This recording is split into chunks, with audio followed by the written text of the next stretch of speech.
Hi, I'm Brian Heidelberger, a partner with the law firm of Winston & Strawn in Chicago, and here today with another mini advertising law lesson. Today's law lesson, what the FTC's recent activity means to native advertising.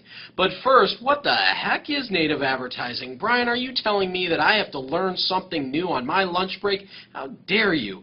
Yes, I'm sorry. Today you're going to learn something new, and that is that 99.8% of banner advertising is ignored, and that is from a fact I got from the internet.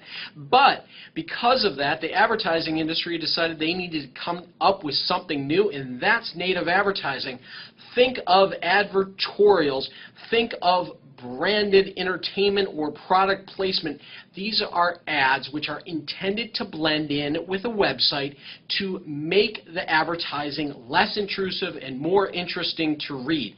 Think of BuzzFeed, who has an ad like this where it says 17 ways to make your desktop more delightful, and you see the Geico ads, but then when you get to the content, number 7 is decorate your desktop with little figurines, and you see a Geico figurine there. That is native advertising. And there's many other examples of native advertising that you'll see me posting right here.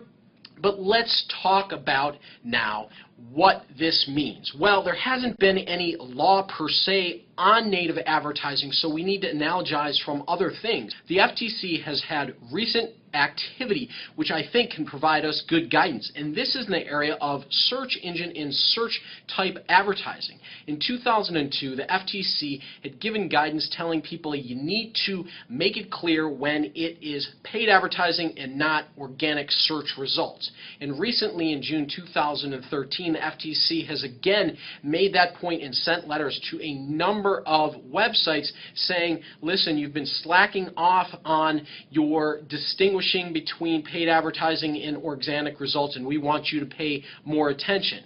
Now, what the FTC has said is you need to have very prominent shading, and you also need text labels making it very clear that this is advertising. Now, how does this apply, though, in the context of native advertising, which isn't necessarily search marketing?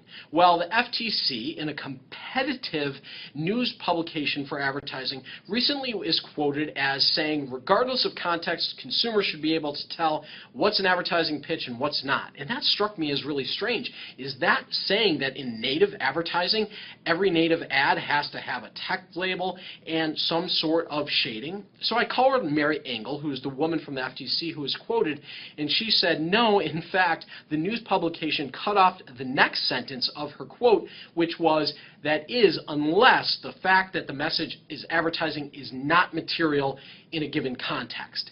And that, I think, is really important to think about in the context of native advertising. And it brings to mind branded entertainment in the FTC back in 2005 when they refused to adopt rules saying that branded entertainment or product placement needed a specific disclosure. And in that kind of case, we're talking about the Coca-Cola cup sitting in front of the judges on American Idol. And the FTC looked at that and they said, listen, we don't think a disclosure is necessary there because there is no objective product representations being made at that time.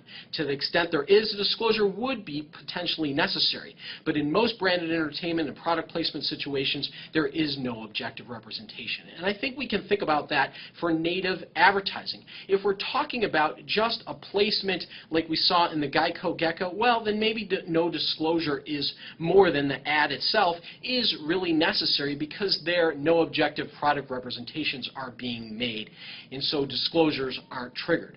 But when it's giving an opinion about a product or representing that the product can do X, Y, or Z, it becomes more important in native advertising to make the disclosure that this is not entertainment, this is advertising.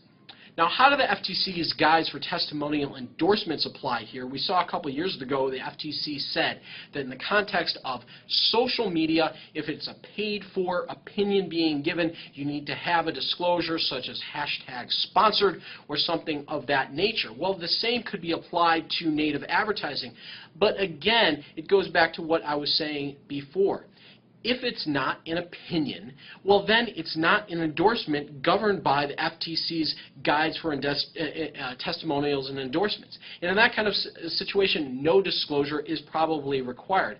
It's really only required in those instances where you are representing it is the opinion of a third party when in fact it's not. It's really the opinion of the advertiser. What else has happened in native advertising? Well, the Atlantic magazine got in a little snafu when they placed an article that was really somewhat of an ad for Scientology, and the readership got up in arms. Even though they had a disclosure, the readership didn't believe it was clear enough. Obviously, the Scientology aspect turned this into sort of a hotbed. But you want to be very careful, not just to the legal issues, but also to the PR ramifications, which, as we all know, can sometimes be more important than the legal issues. And think about your audience and how they would feel if they feel fooled by some of your entertainment properties. That's it today for, oh, you like that voice there? That's it today for our mini law lesson, but please feel free to follow me at Bry Heidelberger for more mini advertising law lessons. You can find them on youtube.com/advertisingage or /Brian Heidelberger. And until next time, let's be careful out there.